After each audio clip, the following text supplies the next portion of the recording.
بسم اللہ الرحمن الرحیم۔ عزیز طلباء، میں پروفیسر وسیم حیدر، شعبہ Urdu, government post graduate college Attock, آج آپ کو ناصر کاظمی کی غزل پڑھاؤں گا۔ ناصر کاظمی ہمارے نصاب میں شامل شاعر ہیں اور ان کی دو غزلیں ہمارے نصاب میں شامل ہیں۔ ناصر کاظمی کو پڑھانے سے پہلے میں مختصر سا ان کا تعارف کروا دیتا ہوں تاکہ ان کی شاعری کو سمجھنے میں تھوڑی آسانی ہو۔ ناصر کاظمی کا نام اردو غزل کا بہت معتبر نام ہے۔ ناصر کے بارے میں یہ کہا جاتا ہے کہ انہوں نے میر سے بہت اثر قبول کیا ہے۔ میر سے مماثلت کا ایک سبب یہ ہے کہ ناصر نے بھی میر کی طرح حالات زمانہ سے گہرا اثر قبول کیا ہے۔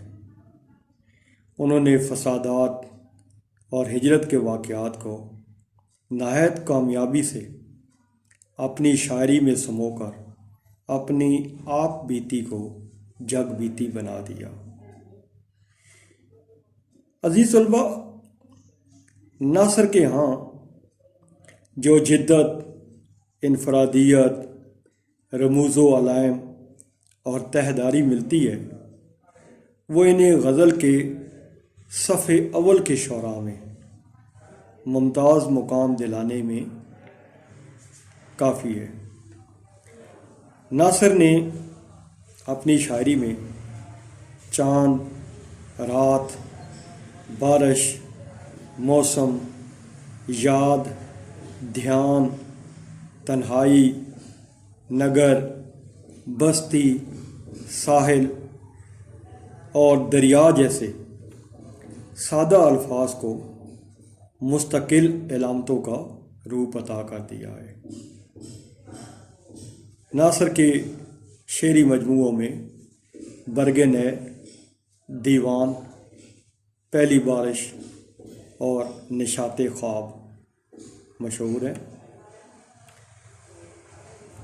عزیز طلباء، ناصر کی جو پہلی غزل آج ہم پڑھنے لگے ہیں یہ ان کی بہت ہی مشہور و معروف غزل ہے اور اس میں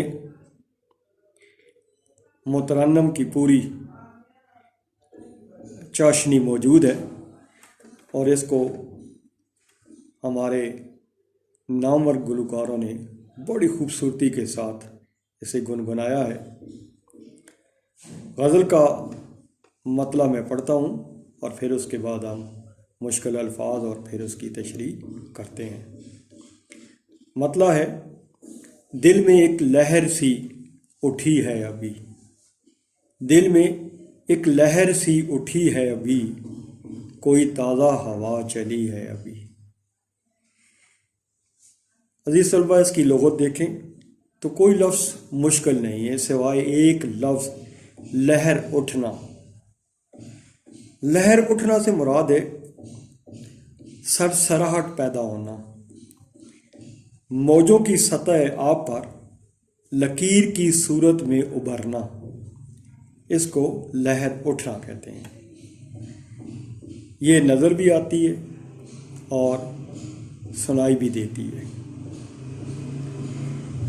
عزیز طلباء، جیسا کہ میں نے بتایا ہے کہ ناصر کاظمی چھوٹی اور مترنم بحروں، اداس لہجے اور میر اور فانی کے رنگ میں غزل کہنے والے ایسے شاعر ہیں جن کی شاعری دل میں اترتی معلوم ہوتی ہے۔ ان کی غزل میں عمومی طور پر اداسی اور تنہائی کا احساس نمایاں ہے، لیکن اس غزل میں جو ابھی ہم پڑھ رہے ہیں ان کا لہجہ رجائی ہے۔ اس شعر میں ناصر کہتے ہیں کہ میرے دل میں سرسراہٹ سی پیدا ہوئی ہے، یوں لگتا ہے کہ کہیں کوئی تازہ ہوا چلی ہے۔ عزیز طلبہ، جیسا کہ آپ جانتے ہیں کہ جب تازہ ہوا چلتی ہے تو پتوں اور شاخوں میں سرسراہٹ پیدا ہوتی ہے اور سطح آب پر موجیں ابھرتی ہیں۔ ناصر اس بات کو بنیاد بنا کر کہتے ہیں کہ میرے دل میں کسی خواہش نے کروٹ لی ہے، اور اس کا مطلب ہے کہ باہر کوئی نئی تبدیلی اور تحریک برپا ہوئی ہے، کیونکہ ہر بات کا کوئی نہ کوئی سبب ضرور ہوتا ہے۔ اس لیے غالب نے کہا کہ ذوف گریہ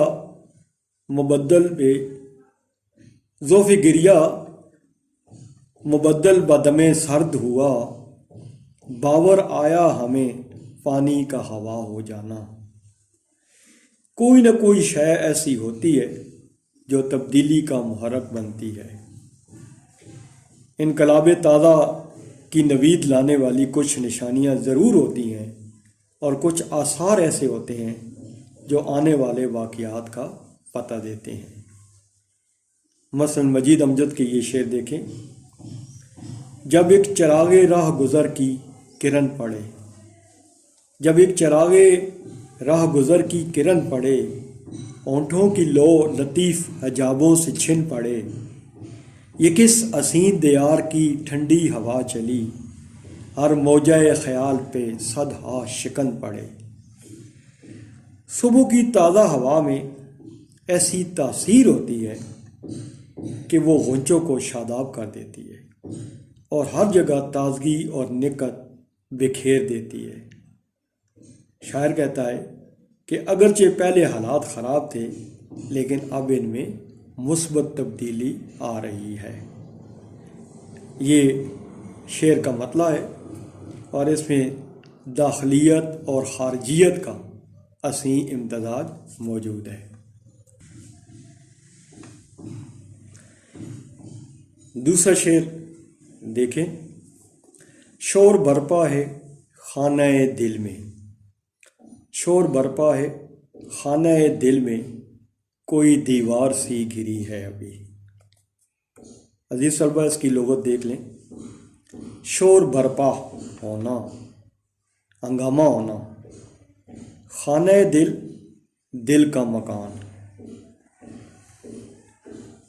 عزیز طلبہ، اس شعر میں بھی ناصر کاظمی نے دل کو ایک گھر سے تشبیہ دی ہے۔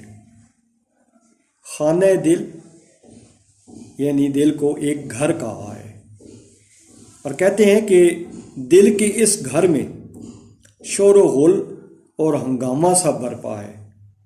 یوں محسوس ہوتا ہے کہ اس گھر کی کوئی دیوار گر گئی ہے، جس کی وجہ سے یہاں آہ و بکا اور شور و غل مچا ہوا ہے۔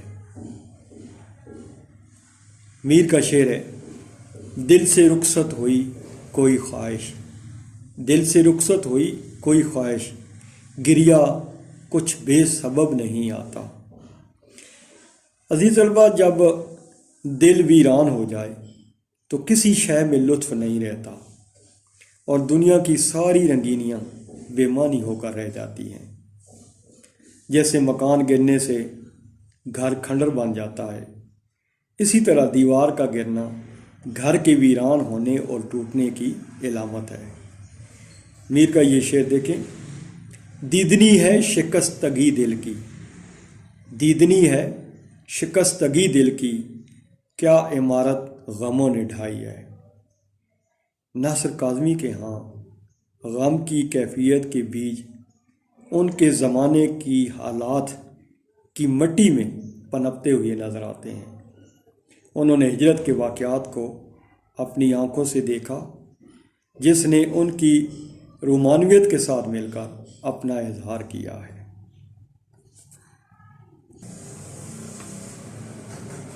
اگلا شعر دیکھیں: بھری دنیا میں جی نہیں لگتا، بھری دنیا میں جی نہیں لگتا، جانے کس چیز کی کمی ہے ابھی۔ جی نہ لگنا، دل نہ چاہنا، کسی جگہ رہنے یا کوئی کام کرنے کو جی نہ چاہنا، بھری دنیا، بھرپور دنیا، آسائشوں سے بھری ہوئی دنیا۔ عزیز طلبہ، اداسی اور دل کا نہ لگنا ناصر کی شاعری کے مستقل موضوعات ہیں۔ اس شعر میں بھی ناصر کاظمی کہتے ہیں کہ اگرچہ دنیا ہر قسم کے پر لطف اور پر آسائش سامان سے بھری ہوئی ہے، لیکن اس کے باوجود اس میں ایک کمی اور خلا کا احساس ہر دم رہتا ہے۔ کوئی نہ کوئی محبوب ہستی ایسی ہے جس کی دوری اور نگاہوں سے اوجھل ہونے کا احساس دل کو کبھی مطمئن نہیں ہونے دیتا۔ یہ بے قراری اور اضطرابی اہل علم کو اس دنیا پر قناعت کرنے سے روکتا ہے، کیونکہ یہ دنیا مادی دنیا ہے، تو اس لیے اہل علم جو ہے وہ اس پر قناعت کرنے سے روکتے، اور نظر کو ہمیشہ اسی کی جستجو رہتی ہے جو نظر کے سامنے نہیں۔ ناصر نے ایک اور جگہ اسی مضمون کو کیا خوبصورت انداز سے باندھا ہے۔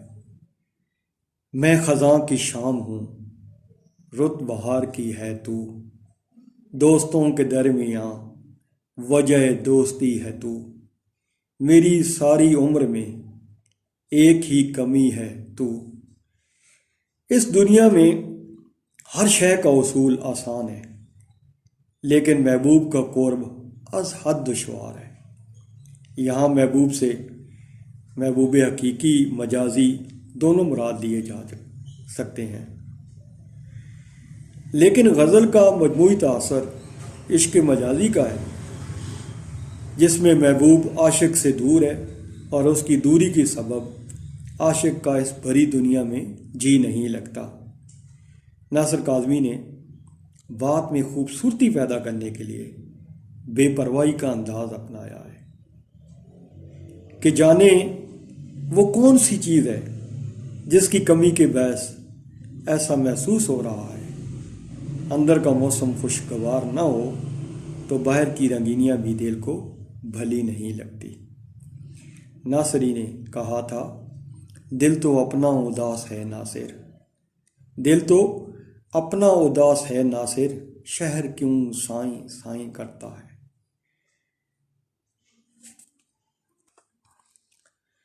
اگلا شعر دیکھیں۔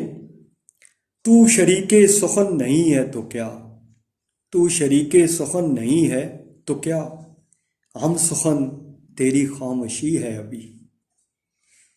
اس کی لغت دیکھ لیں۔ شریک سخن، بات چیت میں حصہ لینے والا شریک کلام، ہم سخن، ہم کلام، گفتگو میں شریک، خاموشی خاموشی۔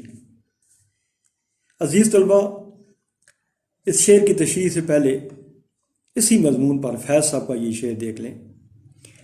کب یاد میں تیرا ساتھ نہیں، کب ہاتھ میں تیرا ہاتھ نہیں، کب یاد میں تیرا ساتھ نہیں، کب ہاتھ میں تیرا ہاتھ نہیں، صد شکر کے اپنی راتوں میں اب ہجر کی کوئی رات نہیں۔ عزیز طلبہ، اس شعر میں